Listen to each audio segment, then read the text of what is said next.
Alright, let's get right into it. Dr. Doom just pulled off something that literally no single villain in the history of the MCU has ever done. Picture this for a second. In exclusive, behind closed doors footage, Doom stood toe-to-toe against the combined might of the Avengers, the Fantastic Four, and the X-Men, all at the exact same time. And he didn't just survive that fight, he absolutely dominated it. We are looking at an unprecedented, reality-shattering threat that makes past villains look kind of like warm-up acts by comparison. The stakes have never been higher, and a very real, very terrifying casualty list is already starting to take shape. Okay, let's dive into this. To really wrap our heads around the sheer, massive scale of what we're dealing with, we have to look directly at the words of Kevin Feige himself. Feige confirmed that Doomsday draws its DNA from one of the most famous apocalyptic comic runs in Marvel's entire history. We're talking about a storyline where entire universes collide and are ultimately destroyed. This isn't some localized protect a single city kind of threat. This is a villain operating on a cosmic, reality-ending scale that the MCU has genuinely never even attempted before. No, not even with Thanos. And look, the thunderous, room-shaking reaction out of CinemaCon backs this up completely. Reports described people absolutely losing their minds when Doom was shown on screen, casually holding his own against three legendary superhero teams at once. When we think back to past Avengers battles, Ultron and Sokovia or Thanos and Wakanda, they were massive for sure, but the heroes eventually found a way to match their power. Doom's sheer dominance in that footage, it changes the whole conversation. The real question we need to be asking right now isn't whether the Avengers are going to face a tough villain. The terrifying question is whether they can actually beat him at all. To figure that out, we have to look at Doom's strategy. He is systematically clearing the board. Let's kick off the countdown with Target 1, the multiversal catalyst. Think about the current state of the MCU for a second. After the finale of his own series, Loki transitioned into something entirely new, right? He basically became the guardian of the entire multiverse. He's that solitary figure sitting at the very end of time, physically holding all of these fragile timelines together with his bare hands.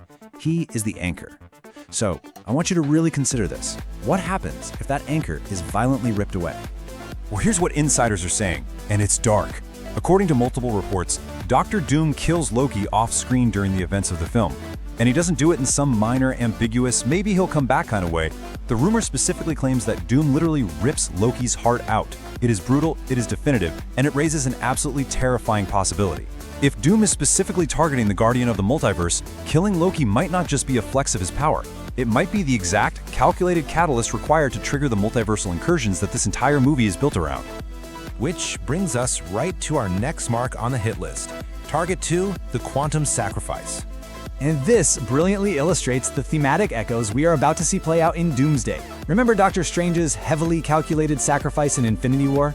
We accepted that as a necessary loss to secure the one winning endgame. Now, current theories suggest Scott Lang leads his daughter Cassie and the newly formed Young Avengers into the quantum realm on a critical, absolutely desperate mission, and he doesn't come back. This rumor feels like a direct echo of Infinity War, mirroring Strange's sacrifice almost beat for beat. It takes Ant-Man, a character so often relegated to just being the comic relief, and gives him a genuinely heroic, heart-wrenching final act to save the next generation. But here's the twist. The casualties might actually begin the very second the Marvel Studios logo fades to black. Target 3, Colliding Earths. Multiple reports are claiming that Avengers Doomsday opens with a massive, mind-blowing battle between Tobey Maguire's Spider-Man and Hugh Jackman's Wolverine. They are fighting desperately as their two separate Earths are literally on a collision course with each other. But here is where the insider reports get incredibly messy. One version of this rumor claims Maguire's Spider-Man tragically dies right there in the opening battle, destroyed alongside his entire universe.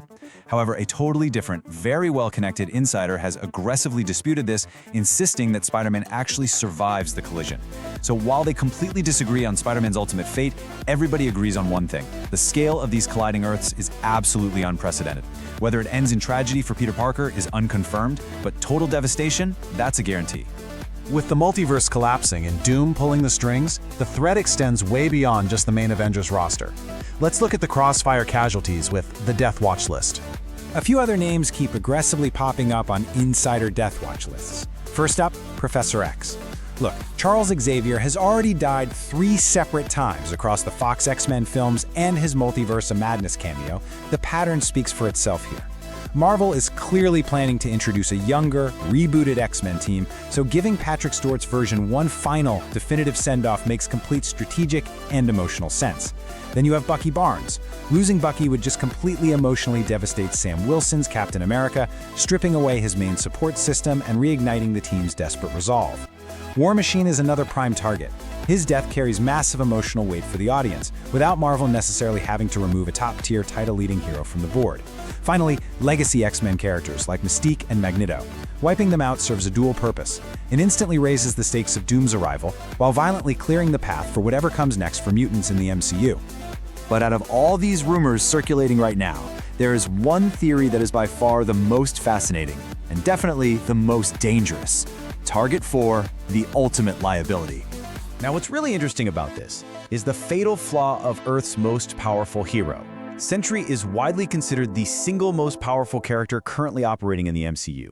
We are talking about a guy who could easily fight the Hulk to an absolute standstill. But that immense, godlike strength comes with a catastrophic, horrifying weakness. The Void is a deeply destructive, dark entity living inside Sentry. It's basically a secondary persona that he can barely keep under control. And this is exactly where Doom's terrifying genius comes into play. Doom is not going to just stand there and trade punches with Sentry. He won't even try to beat him through brute force. Multiple theories suggest Doom will deliberately and surgically provoke the Void to emerge. He fully intends to take Earth's absolute strongest asset and weaponize him, turning him into a devastating liability. By unleashing the Void, Doom forces the Avengers to fight their own most powerful weapon themselves, draining their resources and breaking their morale at the exact worst possible moment. So, we have to pause and look at the board here. Doom is dominating entire teams. He's deliberately triggering multiversal collapse, he's weaponizing the hero's own strength against them, and the casualty list is growing by the second. Based on everything shown so far, we have to ask the ultimate question: can the Avengers actually win this fight? The honest answer? It's incredibly complicated. Dr. Doom isn't being set up as a villain the Avengers can just simply overpower through teamwork and raw strength, the way they did with Ultron. He's being billed as a genius-level strategist. He understands exactly how to exploit highly specific weaknesses. He targets Sentry's Void, he targets Loki's isolation, he targets the deep emotional bonds between brothers in arms like Bucky and Sam. This isn't shaping up to be a fight won through raw power. It is psychological warfare. And if the Avengers somehow manage to pull off a victory at all, it looks like it's going to cost them absolutely everything. And that is everything we currently know, and the terrifying things we don't know about who actually survives this massive cinematic event. Now, of course, none of this is officially confirmed by Marvel just yet, but with the first official trailer dropping July 25th at San Diego Comic-Con, we're going to get our real answers very, very soon. So I want to hear from you. Look at the board, look at the strategy. Who do you think Dr. Doom kills first in Avengers Doomsday? Drop your prediction down in the comments below, and make sure you subscribe to What If With You for more in-depth MCU deep dives the exact second that trailer drops. Stay focused, and I'll see you next time.